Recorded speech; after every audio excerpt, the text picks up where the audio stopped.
Cette activité est faite uniquement pour tel type de personne. Pour réussir dans cette activité, il faut être ceci ou cela. En fait, on entend dire tout un tas de clichés sur cette activité et je me dois de faire cette vidéo pour rétablir la réalité des choses. Les 4 clichés les plus populaires qu'on entend, c'est 1. Pour réussir, il faut avoir fait de longues études ou avoir de solides expériences en commerce ou en vente. 2. Pour réussir, il faut connaître un maximum de monde ou être un influenceur sur les réseaux sociaux. 3. Pour réussir dans cette activité, il faut être une personne qui a de la réussite ou énormément confiance en elle. Et 4. Pour réussir dans cette activité, il faut être une personne qui a énormément de chance. Donc je vais t'expliquer dans cette vidéo pourquoi ces 4 clichés sont totalement faux.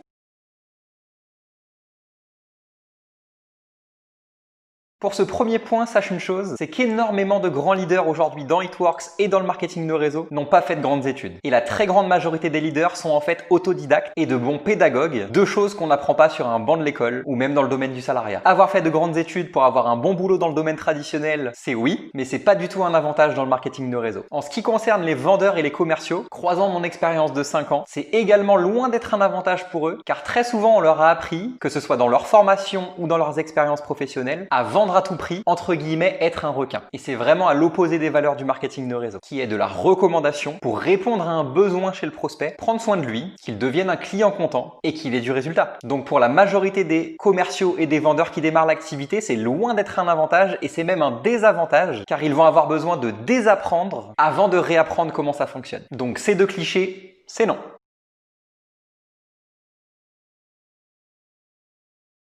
Pour ce deuxième cliché qui est vraiment très présent dans la tête des gens, laisse-moi te partager 2 chiffres qui vont vraiment démonter ce cliché. Le premier, c'est qu'à 20 ans, en moyenne dans ta vie, tu auras côtoyé de près ou de loin environ 10 000 personnes. Que ce soit dans ta famille, dans tes études, dans tes expériences professionnelles, dans tout ce que tu fais de ton temps libre, tu as en fait côtoyé largement assez de gens pour avoir des milliers de potentiels clients et distributeurs dans ton équipe. Et la deuxième statistique, c'est que 95% des gens qui vont t'emmener à la réussite dans It Works sont des gens que tu ne connaissais pas lorsque tu as démarré ce business. Et oui, il est là l'intérêt du marketing de réseau, c'est que tes contacts vont te recommander à leurs contacts et ça de manière infinie. Donc beaucoup de tes futurs clients et distributeurs sont des personnes que tu ne connais pas encore aujourd'hui. Donc comprends bien ça, connaître peu de monde mais travailler ton réseau au quotidien et l'agrandir est bien plus efficace et pertinent que de connaître plein de monde et ne pas agrandir son réseau au quotidien.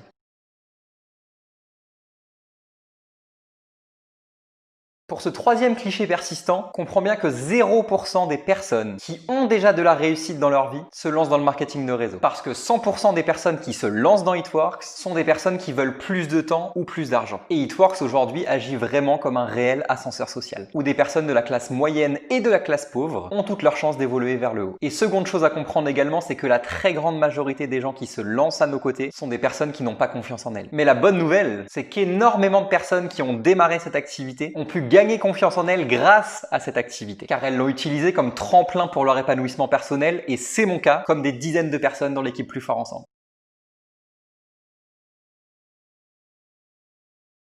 Pour ce quatrième point, la chance, moi je ne sais pas ce que ça veut dire vraiment la chance. Parce que tu avais une chance sur 200 millions d'être le spermatozoïde gagnant, parce que tu avais une chance sur 20 de naître dans un pays favorisé et très développé. Donc dans un premier temps, il faut se rendre compte de la chance qu'on a d'être dans la situation où on est aujourd'hui, pour les personnes qui y croient ou non. D'ailleurs, Thomas Jefferson disait une citation très intéressante: « Je crois beaucoup en la chance et je constate que plus je travaille, plus la chance me sourit. » Et je suis totalement d'accord avec ça. Parce qu'on va pas se mentir, la chance a très bon dos. Beaucoup de personnes abandonnent parce qu'elles n'ont peu ou pas de résultats à leur début. Tout comme beaucoup de gens abandonnent la salle de sport car ils n'ont pas perdu de poids en 3 jours ou qu'ils ne sont pas musclés après une semaine. Donc non, en aucun cas c'est une question de chance. Maintenant qu'on a détruit les 4 clichés les plus populaires sur notre activité et sur la réussite dans notre activité, laisse-moi te parler de vraiment la réalité actuelle. Si tu regardes objectivement ceux qui ont le plus de réussite dans notre activité, tu peux dire que ce sont des femmes, qu'elles sont aux alentours de la trentaine, qu'elles ont quasiment toutes des enfants et qu'elles aiment prendre soin d'elles. Je sais pas si tu as remarqué, mais je suis un homme. J'ai démarré cette activité à 22 ans, je n'ai pas d'enfant et avant de démarrer l'activité, je n'avais jamais utilisé une crème ou quelconque complément alimentaire. Donc même si tu n'as pas le profil idéal, on voit bien que cette activité est ouverte à tous et qu'elle réussit à toutes les personnes qui 1. Sont prêtes à faire ce qu'elles n'ont jamais fait pour obtenir ce qu'elles n'ont jamais eu, 2. Sont ouvertes à apprendre de nouvelles choses et à les mettre en pratique, à rêver grand, et 3. Sont déterminées à développer l'activité jusqu'à ce que ça fonctionne, en commençant par la case échec, que pour ma part j'appelle axe d'amélioration. Donc pour résumer, cette activité est faite pour les personnes qui veulent vraiment changer les choses. Et pour réussir, il faut être déterminé, professionnel, s'autoriser à rêver, être coachable et enseignable, et dans l'action chaque jour sans excuse. C'est ça la réalité.